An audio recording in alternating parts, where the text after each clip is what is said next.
Bienvenue dans l'éveil de l'âme, le podcast où l'on explore ensemble le retour à soi, à un soi aligné, vrai et puissant. Je suis Léa, passionnée d'ésotérisme et d'introspection, et à travers ce podcast, je t'invite à un voyage vers ton propre centre. Ici, nous allons parler de foi en l'univers ou en Dieu, d'énergie, d'intuition, de mieux-être et de retour à soi, mais aussi de doute et de questionnement. De tout ce qui nous façonne, nous bouleverse et nous ramène un jour ou l'autre à l'essentiel. En bref, nous parlons du chemin que nous parcourons pour éveiller notre âme.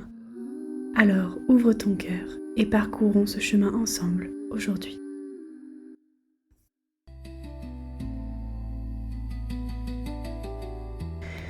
Et bonjour à toi et bienvenue dans ce nouvel épisode de ma mini-série sur les blocages de la manifestation. Aujourd'hui, j'aimerais te parler d'un blocage souvent méconnu parce qu'il ne ressemble pas à une croyance limitante, il ne ressemble pas à une peur évidente, il ressemble plutôt à une sensation de tiraillement, comme si une partie de toi avançait pendant qu'une autre freinait, comme si tu appuyais à la fois sur l'accélérateur et sur le frein. La question du jour est simple. Et si tu n'étais pas bloqué parce que tu ne savais pas ce que tu voulais, mais parce que plusieurs parties de toi voulaient des choses différentes.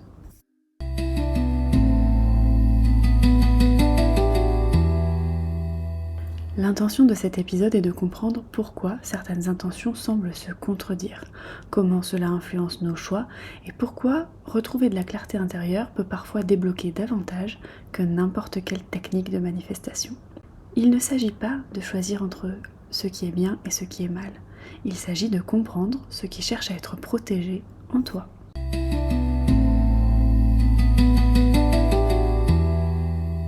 Nous sommes très rarement composés d'une seule voix intérieure. Une partie de nous peut vouloir évoluer, changer, grandir, créer, pendant qu'une autre cherche simplement à nous protéger, à rester dans le connu, à éviter la douleur, à éviter le rejet, à éviter l'échec. Ces deux mouvements sont légitimes. Le problème apparaît lorsqu'ils tirent tous les deux dans des directions opposées. Nous avons alors l'impression d'être bloqués, alors qu'en réalité, c'est plusieurs intentions qui coexistent simultanément. Une qui veut te voir avancer, l'autre qui veut te garder dans ton petit cocon de confort, là où tu connais tout et où tu sais que tu ne seras pas blessé.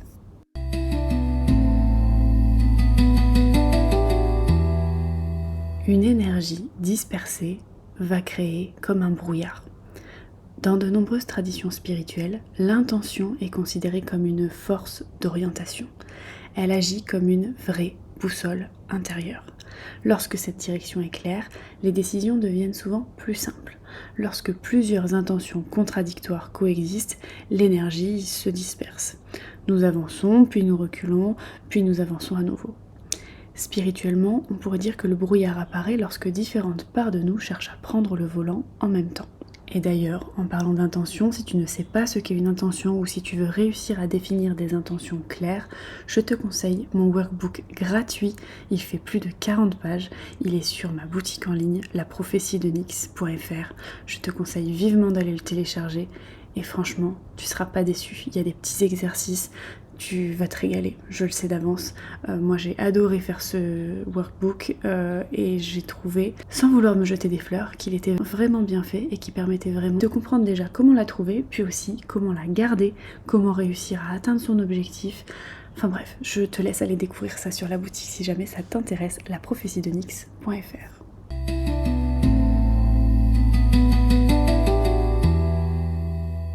Dans une lecture plus scientifique, en psychologie, il existe un phénomène appelé le conflit d'approche-évitement. Une partie du cerveau est attirée par un objectif. Une autre, elle, va chercher à éviter un risque associé à cet objectif. Par exemple, je veux être visible, mais je veux éviter le jugement. Ou encore, je veux développer mon activité, mais je veux éviter l'incertitude financière. Le cerveau oscille alors entre attraction et protection. Et cette oscillation crée souvent de l'hésitation, de la procrastination, de la fatigue mentale et un sentiment de stagnation. Imaginons une personne qui souhaite développer sa présence sur les réseaux sociaux. Elle veut partager son message, trouver des clients, développer son activité, mais elle veut aussi éviter les critiques, éviter les conflits, éviter le regard des autres. Son désir de réussite est sincère. Sa peur l'est aussi. Alors, elle publie, puis elle disparaît, puis elle revient, puis elle hésite. Elle a l'impression de manquer de discipline. Mais en réalité, deux besoins importants tentent simplement d'être satisfaits en même temps. Et c'est un petit peu mon cas. Je vous en avais d'ailleurs parlé dans un des premiers podcasts. Et j'ai continué de vous en parler sur ma chaîne YouTube Le Quotidien de Louve. Ceux qui ne le savent pas, j'ai 2 chaînes YouTube, une plus spirituelle et une un petit peu plus lifestyle, on va dire, beauté, etc. Donc bref, revenons à nos moutons.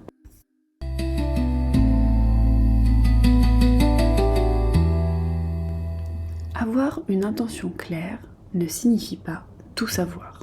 Cela ne signifie pas avoir toutes les réponses. Cela ne signifie pas être certain à 100% de chaque étape. La clarté consiste simplement à reconnaître le voisin qui démarre sa voiture. La clarté consiste simplement à reconnaître ce que je souhaite, ce qui me fait peur, ce qui essaie de me protéger.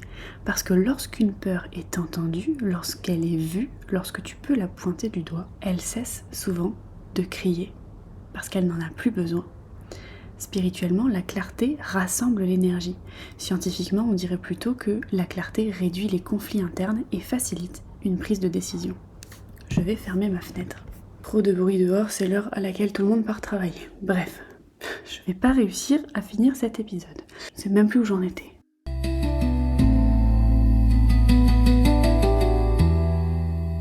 Alors oui, c'est bien beau tout ça, mais qu'est-ce que c'est l'impact de la confusion d'intentions sur la manifestation ? Eh bien, lorsque plusieurs intentions opposées coexistent, les décisions deviennent plus difficiles. L'énergie se disperse, les actions deviennent parfois incohérentes, les résultats sont plus difficiles à construire dans la durée. Spirituellement, on pourrait dire que différentes parts de nous envoient des directions contradictoires et scientifiquement, on dirait que le cerveau peine à maintenir un cap stable lorsqu'il poursuit simultanément des objectifs incompatibles. Encore une fois, c'est 2 langages pour un même phénomène. C'est que si tu avances dans un sens et qu'ensuite tu avances dans l'autre sens, eh bien tu vas revenir au point de départ. Parce que forcément, tu n'auras finalement pas avancé. Par exemple, je ne sais pas comment vous expliquer ça. Votre objectif, il est devant vous, ok ? Et derrière vous, vous avez vos peurs. Imaginez comme ça. Si vous faites 2 pas vers vos objectifs, et qu'en fait, il y a une vieille habitude, ou une vieille croyance, ou une confusion d'intention qui fait qu'ensuite, vous faites 2 pas en arrière. Vous êtes revenu au même point. Alors que si vous faites 5 pas en avant, puis que, ok, vous commencez à revenir en arrière, vous faites un pas, un deuxième, vous vous en rendez compte, et vous refaites un pas en avant, et bien vous aurez avancé par rapport à ce que vous étiez au début. Vous comprenez ? C'est un peu ça la confusion d'intention. C'est comme si vous avanciez et que quelque chose vous tirait derrière pour vous ramener dans vos anciennes habitudes, pour vous ramener dans vos anciens schémas, pour vous empêcher d'évoluer dans le sens que vous voudriez. Comprenez ?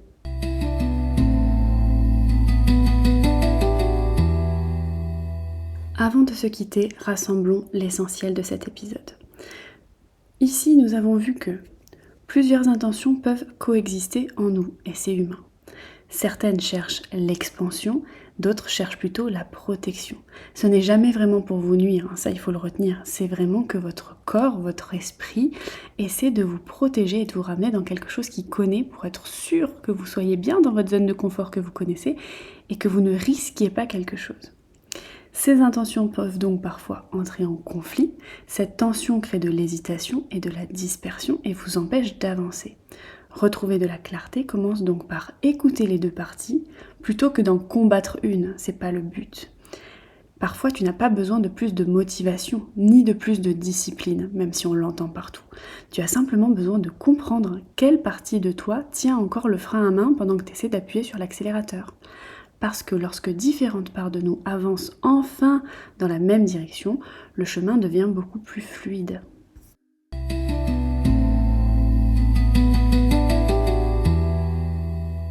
Pour clôturer cet épisode, j'ai tapé sur l'ordinateur.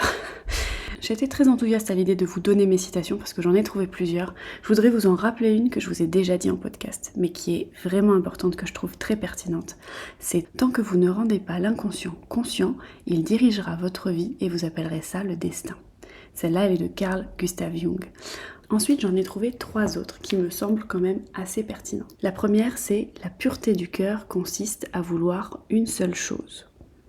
Sous-entendu, tu dois vraiment avoir tellement envie de cette chose-là que tous tes efforts doivent converger vers cette chose-là. Cette phrase est de Søren Kierkegaard, excusez-moi si je le prononce mal. C'est un philosophe, théologien et écrivain danois. La phrase suivante, c'est « Aucun vent n'est favorable pour celui qui ne sait pas où il va ». Ça, c'est une phrase de Sénèque, c'était un philosophe romain, écrivain et en politique. Et ensuite, la dernière citation est inspirée et un peu adaptée des travaux de Richard Schwartz, qui est un psychologue et thérapeute familial américain, connu pour avoir créé des modèles psychothérapeutiques, je crois, ou quelque chose comme ça. Cette phrase dit « Lorsque l'on est divisé contre soi-même, chaque décision devient un combat ». Je te laisse méditer sur ces phrases, je te souhaite une très belle journée et on se retrouve, ou plutôt on s'écoute, lundi prochain, comme tous les lundis, à 7h07, ou sur mes chaînes YouTube, si jamais tu veux un petit peu plus de contenu de moi, sur mon Instagram ou sur mon TikTok. Je te laisse m'y rejoindre. Je te fais des bisous et je te dis à lundi prochain.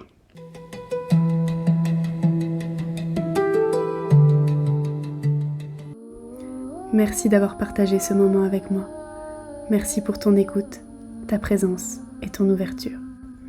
Et si tu veux prolonger ce voyage, tu peux me retrouver sur d'autres réseaux sous le pseudo Les Tests de Louve.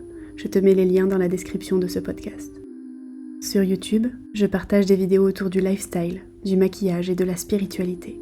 Un espace entre beauté extérieure et éveil intérieur. Sur Instagram, je t'accompagne au fil des lunes et des portails énergétiques à travers des posts inspirants pour te relier au rythme du vivant. Et souviens-toi, ton âme connaît déjà le chemin.